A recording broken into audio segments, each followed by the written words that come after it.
Olá, bem-vindo ao canal Falando Francamente, francamente com K, que é mais fácil de achar. Nesse vídeo, quero falar sobre esse trabalho aí, Human Total Basal and Activity Energy, né?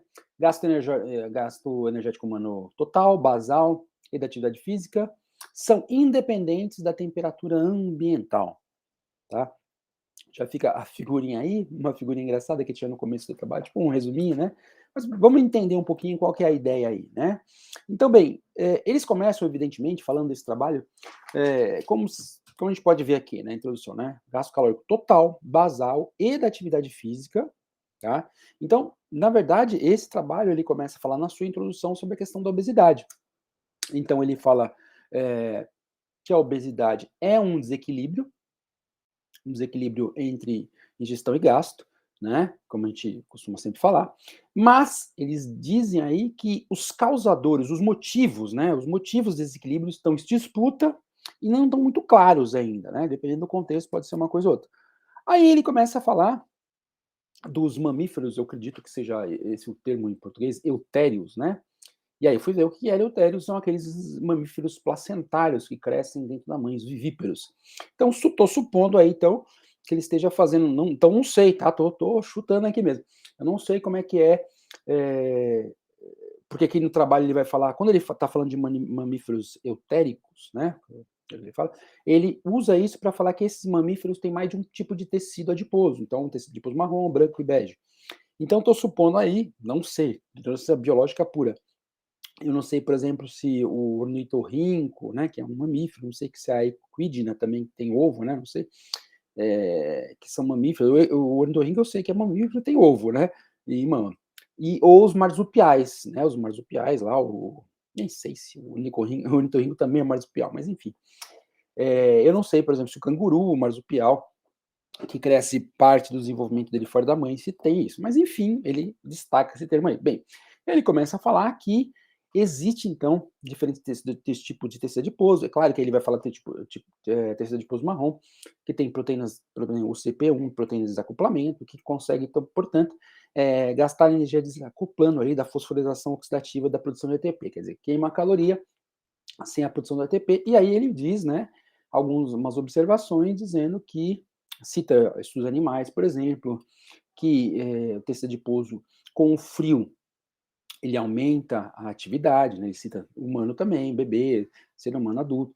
Então, que o tecido adiposo, por exemplo, tem essa função de aumentar no frio, que existe alguma correlação aí, aparentemente alguma relação aí entre, ele fala, por exemplo, né? Só para a gente ter uma ideia que ele fala assim, por exemplo, eu anotei aqui, ele fala, como curiosidade, o tecido adiposo marrom parece diminuir com a idade, ao mesmo tempo a adiposidade aumenta com a idade, e também tem uma taxa, um declínio da taxa metabólica basal. Quer dizer, se eu tenho um declínio da taxa metabólica basal, um aumento da adiposidade, e eu tenho aí uma diminuição, aparentemente uma diminuição do tecido adiposo marrom, e esse tecido adiposo marrom tem uma fusão termogênica, que também existe aí uma correlação, né, que o tecido adiposo marrom pode ser uma proteção para a obesidade, em função desse gasto. Então, por exemplo, eles falam, olha, parece que existe uma correlação entre quantidade de tecido adiposo marrom e quantidade de tecido adiposo branco. Aí eles questionam, pode ser porque, né, por exemplo, pode ser assim, se você considera o tecido, uma das observações que ele faz, bem, se você considera, por exemplo, o tecido adiposo branco tem uma função de isolante térmico, você não precisaria ter a função do tecido adiposo marrom como um termogênico. Por outro lado, se você não tem tecido adiposo marrom branco, você tem mais marrom. Seria uma função biológica, né? Por isso, para tentar explicar uma das formas de tentar visualizar essa aparente correlação negativa. Ou ele diz assim, olha, pode ser mesmo que o tecido adiposo marrom e a obesidade, seria o tecido adiposo branco, está associado ao fato que talvez as pessoas não tenham muita exposição a ambientes onde esse tecido adiposo marrom, né, é ativo. Então ele fala assim, olha, seria de esperar, por exemplo, que ambientes mais frios estariam ligados a maior presença da obesidade, né? Por quê? O que a gente está falando? O tecido adiposo marrom é termogênico, tá frio, ele esquenta. Gastando caloria, teoricamente, você tá protegido da obesidade, né, por causa do frio. Aí ele fala: "Olha, então", eu acabei de falar, "seria de esperar que em diferentes regiões, as regiões mais frias tivessem menos incidência de obesidade". Ele fala: "Mas isso não se observa aparentemente nos Estados Unidos".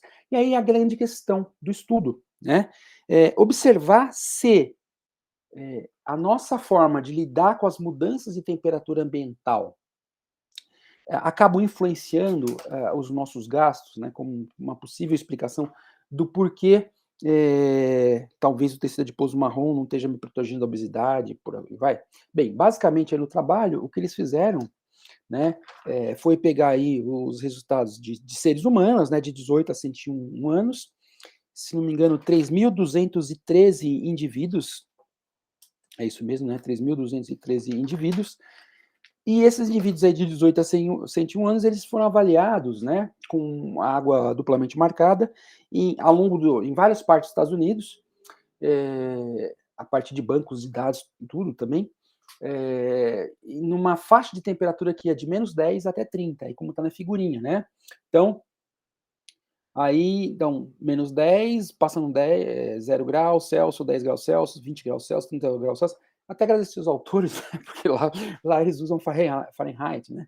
Acho que talvez pela questão da publicação ser internacional, eles usaram o Celsius aí, senão tem que ficar convertendo, né.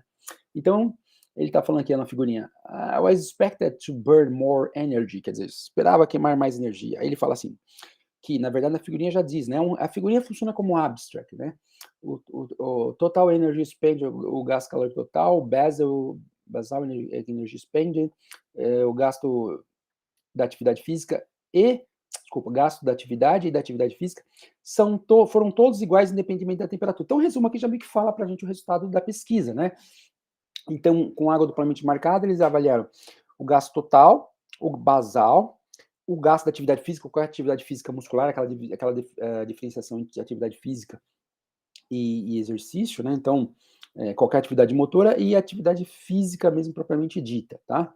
E aí, ao longo de toda essa faixa de temperaturas, o que eles observaram foi que, houve uma ausência, né, de relação entre esses 4 subcomponentes aí de gases diferentes e temperatura ambiente. Aí eles falam, olha, na discussão eles falam, bem, pode ser por 2 motivos, né.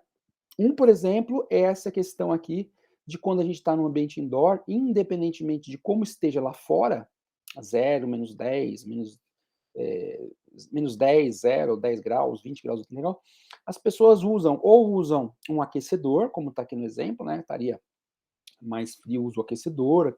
Aqui você vê aqui, né, bem frio, 2 aquecedores, 1 aquecedor, não, 3 aquecedores, 2 aquecedores, 1 aquecedor só, e aí começa também o ar-condicionado, né, até aqui aparece, né, o ar-condicionado. Então, na prática, segundo os autores, eles falam assim: "Bem, por que não houve então uma correlação com essa temperatura ambiente com o gasto das pessoas?". Quer dizer, porque eu sei que se eu estou num ambiente frio, por exemplo, eu preciso gastar calorias, aumentando a minha atividade do tecido adiposo, eh, marrom. Se eu estou no calor, eu vou ter que ativar meus mecanismos de dissipação de calor através, por exemplo, de transpiração, sudorese.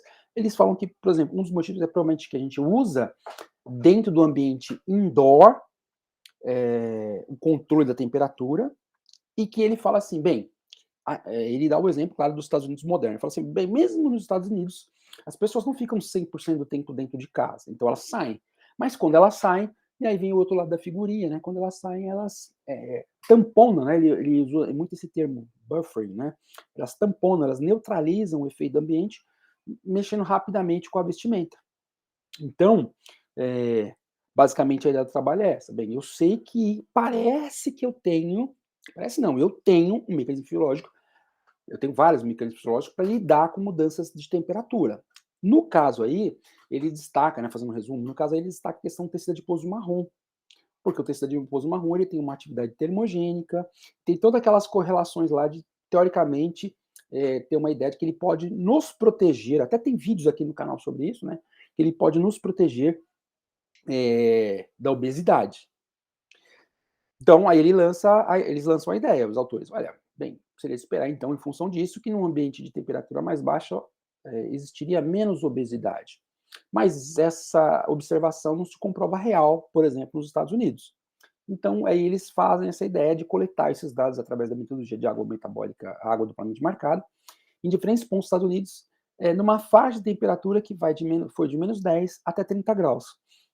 E aí eles concluem que realmente o fato da temperatura ambiente ter mudado não afetou em nada a fisiologia, seja do basal, no gasto calórico total, ou da atividade física, não mudou nada. E aí eles discutem o seguinte, né? Na prática, o que pode explicar isso? Bem, os dois lados da figurinha que está no abstract, né? A parte de eu manter aquecido o ambiente indoor, minha casa, o trabalho, etc., lá que tem muito isso, e também no menor tempo que eu vou para o ambiente externo, eu posso usar roupa. Então ele fala assim, claro que os animais também antecipam mudanças de temperatura, mas o animal, muitas vezes ele vai ter que trocar pelagem, a pele, isso demora semanas, né? Ele vai se preparando para a mudança de estação. Eles têm um controle aí, não controle, eles têm eles são influenciados pelas alterações sazonais. Mas ser humano não, que nem eu que estou com essa blusa aqui, sinto um pouco de calor e está me gesticulando, já tiro a blusa, pronto, já contrabalanceei um aumento de temperatura, ou sinto frio, ponho uma blusa. Né? Então, para a gente pensar, porque a gente fica muito brincando isso, né, quando a gente vê falar essas coisas de metabolismo, alteração de metabolismo por tecido adiposo marrom, a gente fala, tem temperatura, frio, mas aparentemente, né, eles dizem que essa ausência de modulação dos nossos gastos metabólicos em função do ambiente é pela nossa própria mudança comportamental.